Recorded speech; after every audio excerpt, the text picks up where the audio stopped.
Hello friends, today we will be dealing with biostatistics. Biostatistics जब हम कहते हैं तो it is derived from the Italian word statista जिसका मतलब होता है statement. The word statistics today refers to methods of dealing with quantitative or qualitative information. ये क्वालिटेटिव और क्वांटिटेटिव इंफॉर्मेशन जो हमारे पास है उसको अगर हम कलेक्ट कर रहे हैं, उसको ऑर्गेनाइज कर रहे हैं, उसे प्रेजेंट कर रहे हैं या उसे एनालाइज कर रहे हैं और इंटरप्रेट कर रहे हैं, तो ये सारी जो चीज़ें हम कर रहे हैं that is a part of statistics. तो स्टैटिस्टिक्स जब हम कहते हैं तो इट इज़ अ साइंस जो कि मैथमेटिकल बैकग्राउंड से है. मैथमेटिक्स का एक पार्ट है जो कि collection, organization, presentation, analysis and interpretation of data के बारे में बात करता है. Now we are coming to एक टर्म है बायोमेट्री जो सबसे पहले फिशर ने दिया था in 1947 and what he told कि अगर हम बायोलॉजिकल डेटा को कलेक्ट कर रहे हैं और उसकी एनालिसिस कर रहे हैं तो that is called as biometry. Now what is biostatistics? तो हमें पता है कि बायोस्टैटिस्टिक्स स्टैटिस्टिक्स को अप्लाई वे में यूज कर रहा है for analysis of data obtained from biological science field, है ना. इसमें इंक्लूडेड क्या क्या है? Botany, zoology, pharmacy, medicine, nursing, public health, paramedical. अगर हम किसी भी बायोलॉजिकल बैकग्राउंड को बिलोंग करते हैं और उससे हमने डेटा ऑब्टेन किया है, उसको हमें कलेक्ट करना है, समराइज करना है, उसको एनालाइज करना है, तो that is called as biostatistics. Biostatistics समझने के लिए हमें दो चीज़ें सबसे पहले समझनी पड़ेंगी. दो टर्म्स हैं जो इम्पोर्टेंट है. एक चीज़ होती है पॉपुलेशन और दूसरा सैंपल. तो पॉपुलेशन अगर हम लेमन लैंग्वेज में कहें तो एक लार्जर ग्रुप है, एक बहुत बड़ा ग्रुप है और उस ग्रुप के एक कुछ कैरेक्टरिस्टिक्स हैं जो सेम है, इसलिए हम कहेंगे कि वो एक ही तरीके की पॉपुलेशन है. सो डेफिनेशन क्या कहती है? Complete group larger set with at least one characteristics in common is called as population.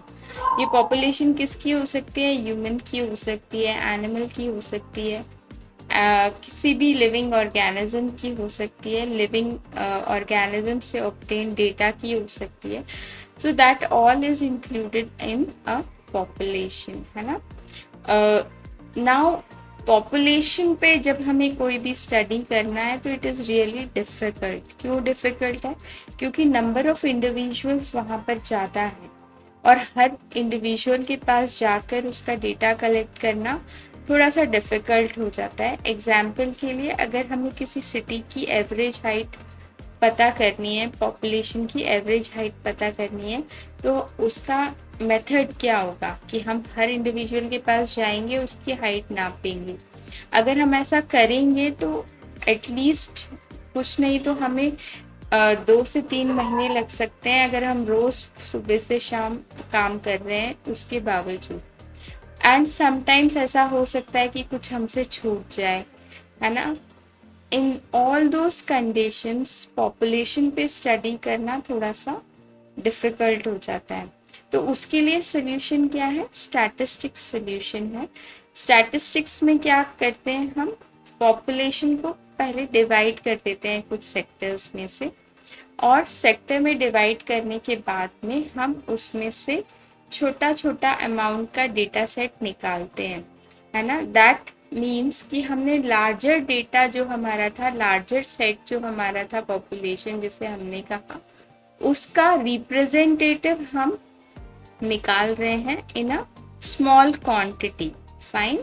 तो sample is a small data set that you obtain from a larger set of data to represent the whole population. कहने का मतलब यह है कि पूरी population पे study करना बहुत सारे कारणों से डिफिकल्ट है, इसलिए हम सैंपल्स को स्क्वीज आउट कर देते हैं सैम्पल्स को एंटायर पॉपुलेशन में से कलेक्ट करते हैं और उसे यूज़ कर लेते हैं अपने डेटा के लिए। ये एक डायग्रामेटिक रिप्रेजेंटेशन है जिसमें ये blue big circle population represent कर रहा है, जिसके बारे में हमें कुछ पता करना है। अब हम रैंडम सिलेक्शन करते हैं सैंपल का। रैंडम सिलेक्शन क्यों करते हैं? क्योंकि वो ही रैंडम सिलेक्शन से ही हमें प्रॉपर आइडिया मिल पाएगा कि पॉपुलेशन में जो भी हम पैरामीटर एनालाइज कर रहे हैं वो कितना एक्यूरेट है। फाइन, अगर हम बायस्ड रहेंगे तो वो डेटा उतना एक्यूरेट नहीं रहेगा। जब डेटा एक्यूरेट नहीं रहेगा तो हमारा इन्फेरेंस प्रॉपर नहीं आएगा। So what we have to do, we have to randomly collect small samples from overall population, जिसको हम क्या देते हैं, रैंडम सिलेक्शन। और इस सैंपल जो हमें मिला है उस पर हम फिर सैंपल मीन निकाल सकते हैं, स्टैंडर्ड डिविएशन निकाल सकते हैं, प्रपोर्शन निकाल सकते हैं, and then we use various statistical methods to draw inference about the population. एक चीज़ और जो मैं आपको बताना चाहूँगी कि अगर हम पॉपुलेशन पे डायरेक्टली स्टडी करते हैं तो वो कहलाता है पॉपुलेशन मीन। अगर हम पॉपुलेशन में स्टैंडर्ड डिविएशन पता करते हैं तो वो कहलाता है पॉपुलेशन स्टैंडर्ड डिविएशन। अगर हम पॉपुलेशन के प्रपोर्शंस के बारे में बात करते हैं तो it is called as population proportion. Similarly जब हम सैंपल के ऊपर काम करके उसका मीन निकाल रहे हैं तो it is called as sample mean. जब हम सैंपल के डेटा पर स्टैंडर्ड डिविएशन निकाल रहे हैं तो it is called as sample standard deviation. Sample proportion again sample पे हमने निकाला हुआ है and thus it is called as sample proportion. Now coming to a very important thing जो आपको समझना ज़रूरी है। यहाँ पर मैंने लिखा है हाई बायस, लो वेरिएंस, हाई वेरिएंस, है ना। तो ये सारे सर्कल्स को इससे अगर हम डिवाइड करें तो पहला circle is showing high bias and low variance, दूसरा है high bias and high variance, जो नीचे वाला है तीसरा it is showing you low bias and high variance, and जो लास्ट वाला है it is showing you low bias and low variance. Now we should understand what it is, what we intend to say by this.